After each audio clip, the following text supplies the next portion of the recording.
Come and listen to my story about a man named Jed. A poor mountaineer barely kept his family fed. And then one day he was shooting at some food, and up through the ground come a bubbling crude. Oil, that is, black gold, Texas tea. Well, the first thing you know, old Jed's a millionaire. Kinfolk said, Jed, move away from there. Said, California is the place you ought to be. So they loaded up the truck and they moved to Beverly Hills, that is, swimming pools, movie stars, the Beverly Hillbillies.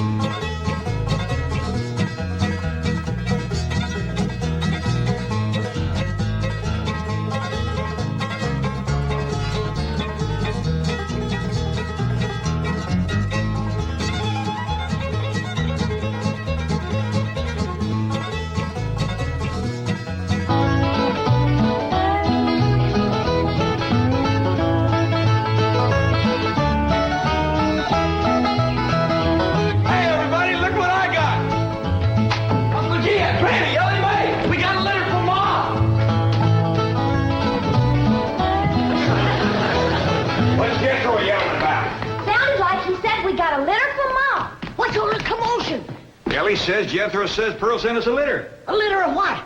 Did you hear what? No, but I bet you it's kittens. Probably kittens. Pearl's always trying to give away kittens. Well, there y'all are. Where's the kittens, Jethro? What kittens? Didn't your ma send us some kittens? Just a minute. No, just a letter. Jethro, how could you think that kittens would... Well, come on, sit down. Let's hear what Pearl's got to say.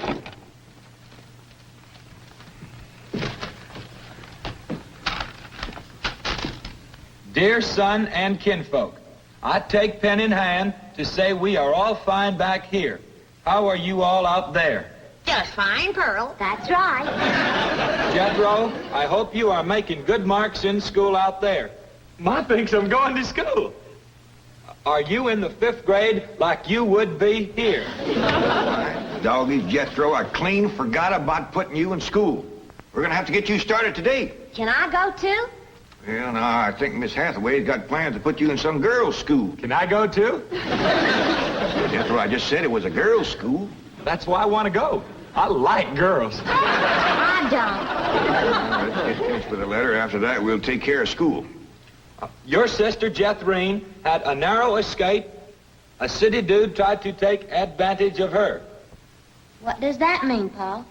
Well, that's, well, Granny will explain that to you later. Tell us more about the city dude, Jethro. His name is Jasper He. Jasper He? That's a funny name. Oh, there's a dot in there. His name is Jasper. He wears patent leather shoes and spats on them. Don't sound too neat, does he? He seen your sister at the cabin when I went there to keep an eye on it for Cousin Jed. I know what Pearl went there to keep an eye on. Mr. Brewster. Well, now, Granny, Pearl's a widow woman. She got a right to look. I ain't knocking it. I got my eyes open myself. At first, I thought the city dude worked for Mr. Brewster, so I drove back out to the cabin to give him a piece of my mind. I could put a bug in that Mr. Brewster's ear. Look out for feathers. Feathers? The more Pearl has her eye on a man, the more feathers she sticks in her hat. That's right. 3 and 8 came in flowing 2,000 barrels a day. And it looks like the new strike's going to be even better. There's no doubt about it. This is one of the richest pools we've ever hit. Yep, everything from here is good news.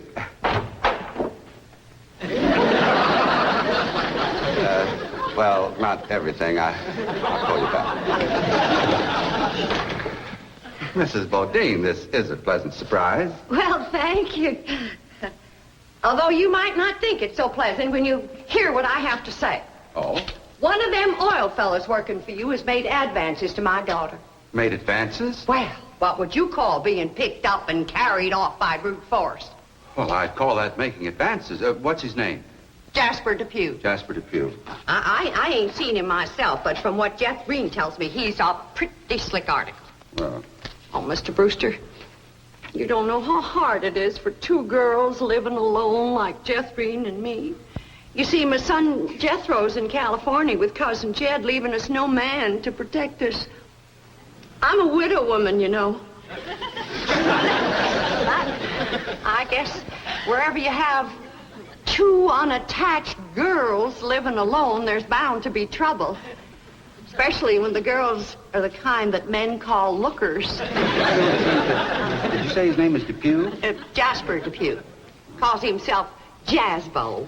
Oh, Jethrine says he's a flashy dresser and a fancy talker and drives a sporty car. Regular big city dude.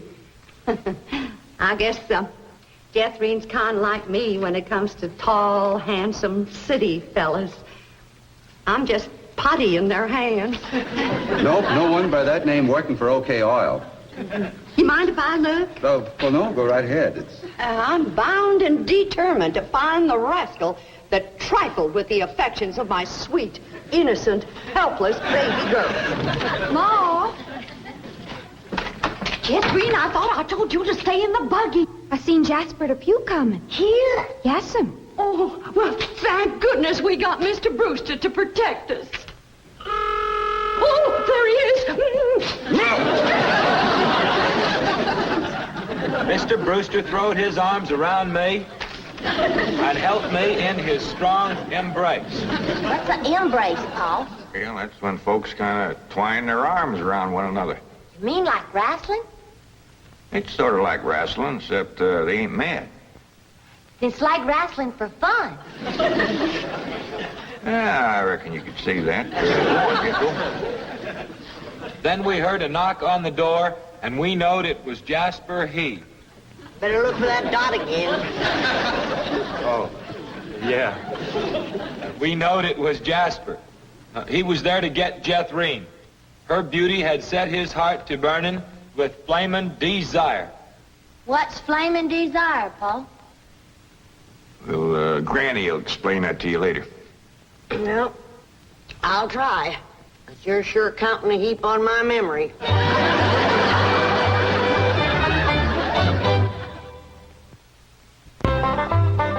Read on with your Mo's letter there, Jethro. Yeah, it's getting good. One city fella's got his arms around Aunt Pearl, and another's waiting at the door to grab Cousin Jethrine. My only thought was to save my daughter, so I tore loose from Mr. Brewster's embrace. I saw Jethrine heading for the door, so I quick throwed myself betwixt my child and danger. Sweet innocent Jethrine, not knowing better, let that rascal in. He went right to sweet-talking in a voice smoother than fresh churned butter. Hello again, you great, big, beautiful lump of sugar. I brought you something all the way from Eureka Springs. Genuine orchids growed in a hothouse. And this lovely young girl must be your sister. I'm her ma. No. Yeah. Well, for Jethrine's beautiful mother, a little gift of genuine French imported perfume all the way from Paris, France. Oh, well, you had an order. Oh, my goodness. Genuine Paris, France perfume. Look at that French writing on there. That says, "Ah, d'amour." That means, oh, love.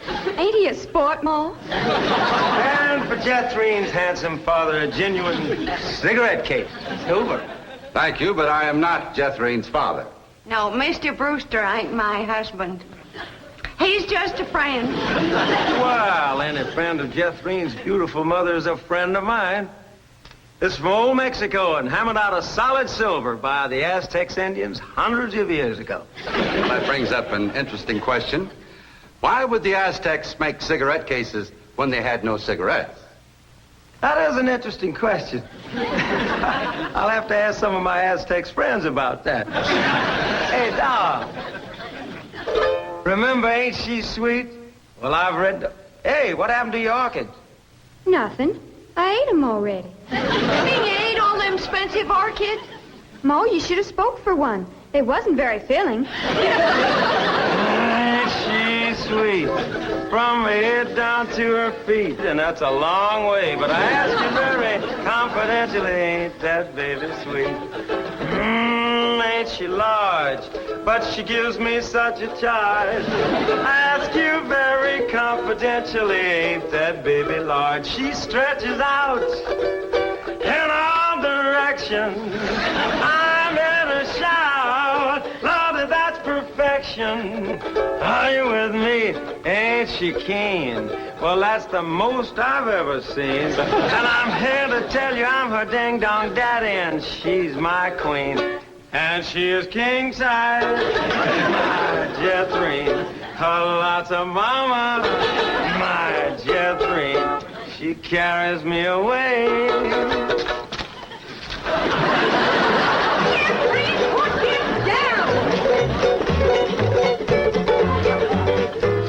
So your sister Jethrine has got herself a steady fella now. He says he is going to ask for her hand someday. I hope he will take the rest of her too. Ha ha. Give my love to all and be a good boy. I am going out now to mail this letter and get some more feathers for my hat. As ever, your loving mother. Gee, sure nice to hear from Ma. They're nice here. Jethro, you and me's got to go right out and find a school and get you to going. Granny, you pack up a nice lunch for Jethro to tote along. How about a big mess of poke greens and chitlins with some pole and a big pot of sorghum to dip it in? Fine. Oh, Granny, it don't have to be that fancy. Some of the other boys here in Beverly Hills might not have it so good. They go to complaining to their folks. Let them complain. It ain't gonna hurt none to raise their standard a little. I'll get the truck up to Jay. Paul, please let me go with Jethro.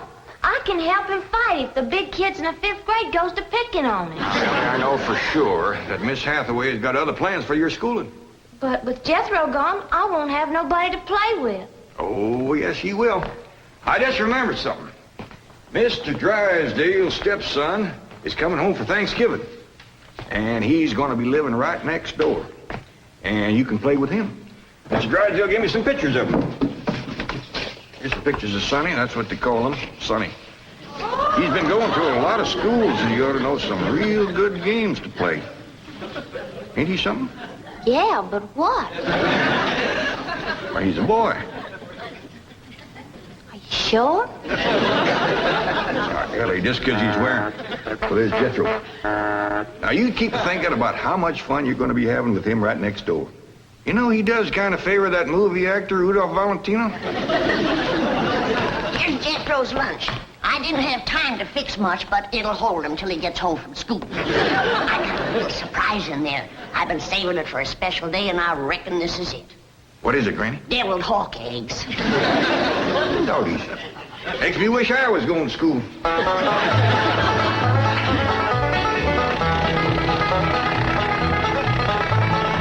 all right. Millicent, Schuyler, and Potts. I reckon them 3 is the teachers. 3 teachers. Must be awful big school. I'll say. Well, let's go in there and get you started.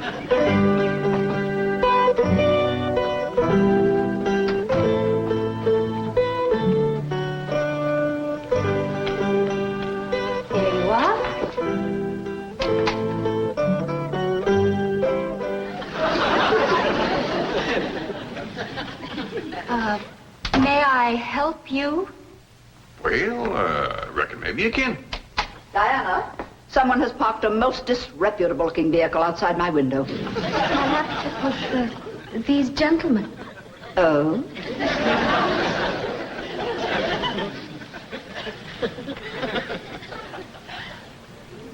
Yes? What is it you wish? Well, I'd like to get my nephew started into school. Here? Yeah, here's all right if you got room for a desk and his lunch basket. My dear man, this is a most exclusive private school. The tuition is quite expensive. Well beyond your means, I'm sure. Does that mean it costs a lot of money? That is precisely what it means.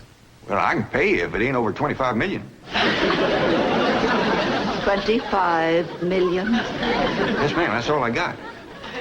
Dollars? Yes, ma'am. In cash. Yes, ma'am. This is obviously a practical joke perpetrated by one of my envious competitors. What is your name? Jed Clampett, ma'am, and this here's... And you expect me to believe that you have $25 million? Well, no, not on me, ma'am, but my neighbor, Mr. Drysdale, he's keeping it in his bank for me.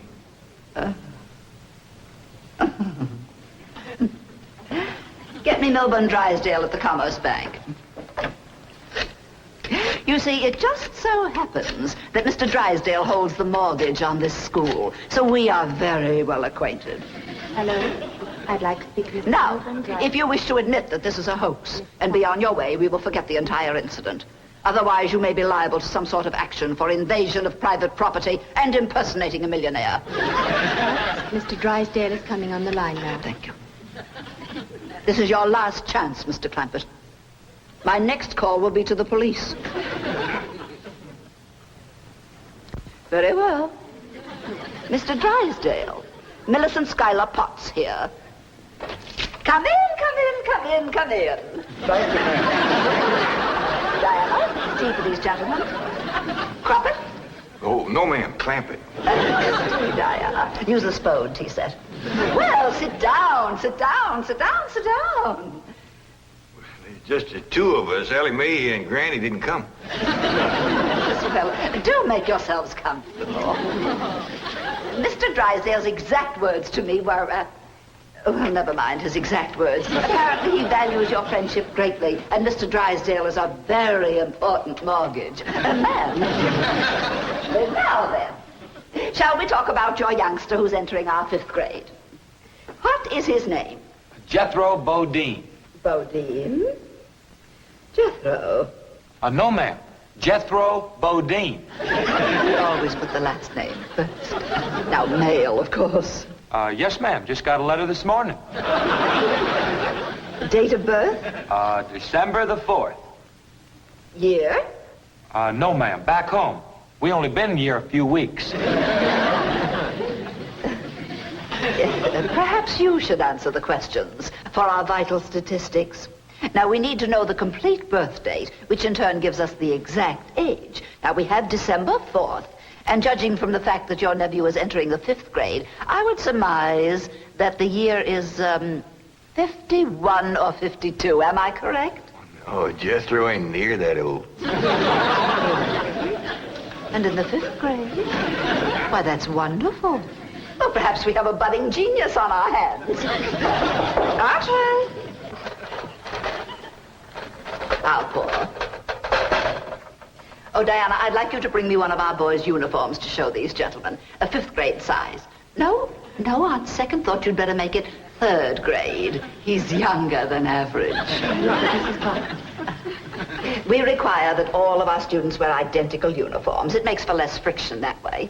Otherwise, the boys of millionaires are apt to be taunted by the really rich. I bet you Jethro will look right good in a uniform. He can't wait to be a soldier. Oh, yes, many a young lad is like that. However, our uniforms do not reflect any militaristic design. No, rather, we strive for something gay, attractive, and smart. Ah, there you are. Charming, isn't it? Now, you take this home and have Jethro wear it when he comes to school in the morning.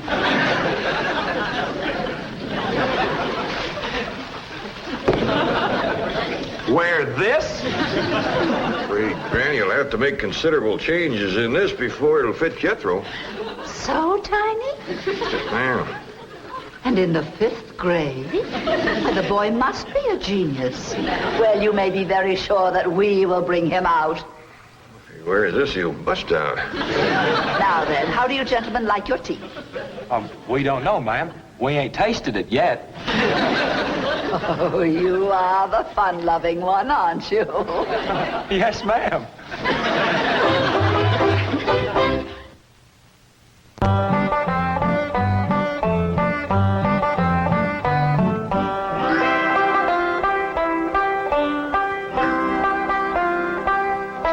Granny, here's Jethro's school clothes. You want me to help let him out? Oh, well, thank you, Ellie, but let's see what has to be done. Maybe they fit him already.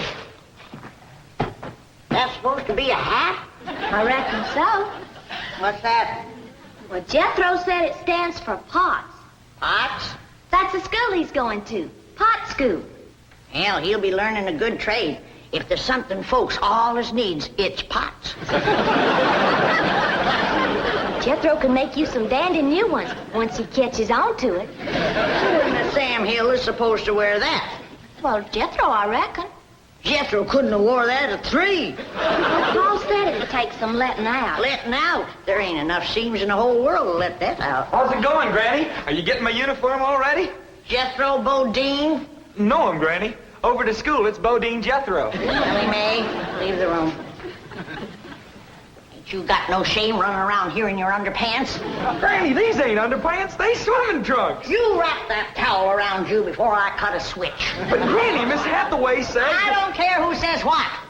I'll be glad when your ma gets out here to take you in hand and to make you some school clothes. These things ain't never gonna fit. But Granny, I gotta have these in the morning. It's a rule. All us kids over there's gotta wear these. And that coat, too. Yeah. I sure wish your ma was here with her sewing machine. Pearl's a whiz at making clothes. Now that you're going to be keeping company with Jazzbo Depew, you're going to need some nice clothes. I like the little feller, Ma. I'm glad, Jeffrey. But you got to stop picking him up all the time. He ain't heavy. That ain't the point. It don't look fitting for a girl to run around carrying a fella. All right. I won't pick him up anymore. Till we get married. Why would you pick him up then? To carry him over the threshold. You ain't supposed to carry him. He's supposed to carry... No, that's ridiculous. I declare, I don't know how I'm going to keep you in clothes the way you're shooting up. I start a new outfit, and by the time I get it stitched together, you've outgrown it. My new shoes is already too tight for my feet. Oh, them feet. If they get any bigger, you're going to have to go outside to turn around. My feet ain't as big as Jethro's. Well, of course not. He's a boy. Just think, your brother Jethro's going to school in Beverly Hills, California. Yeah. I'm homesick for to see him, Ma. Me too, Jethro. I'll bet your rich Uncle Jed has Jethro duded up like one of them actors in movie pictures.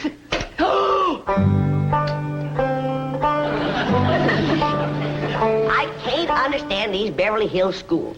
Wearing that uniform ain't gonna make you no smarter.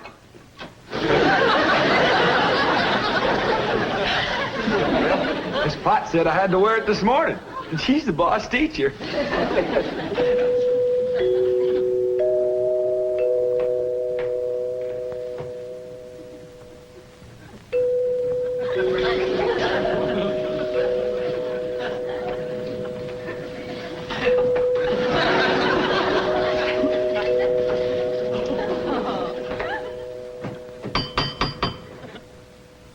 Dang, if Jethro ain't right.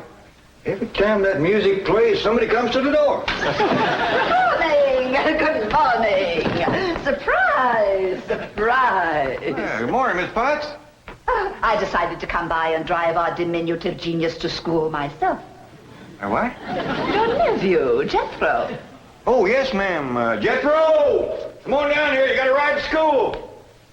Well, that's mighty nice of you, ma'am. Oh, tut. I'm going to give the boy my personal special attention. I feel that when one... Well, howdy there, Miss Potts. You come to take me to school? You betcha she is. And I want you to be a good boy and make good marks so your ma will be proud of you. This is your nephew? Ma'am, you met him yesterday, remember? Of course, he does look a mite different in his uniform. Granny had a time getting it to fit, but she done it. You are in the 5th grade? Oh, yes, ma'am. Just finished 3 years in the 4th. But I can't. It's impossible. Oh, that ain't nothing. He got through the 1st grade in only 2 years. Under no circumstances can I allow this. Well, say, here comes Mr. Drysdale. I reckon he's coming to see Jethro off to school. Come along, Jethro. Hippity hop. This is the way we go to school. This is the way we go to school. Here's Jethro's lunch. Oh, Jethro! You forgot your lunch. Now, Jethro, you share your grits and fat back with Miss Potts today.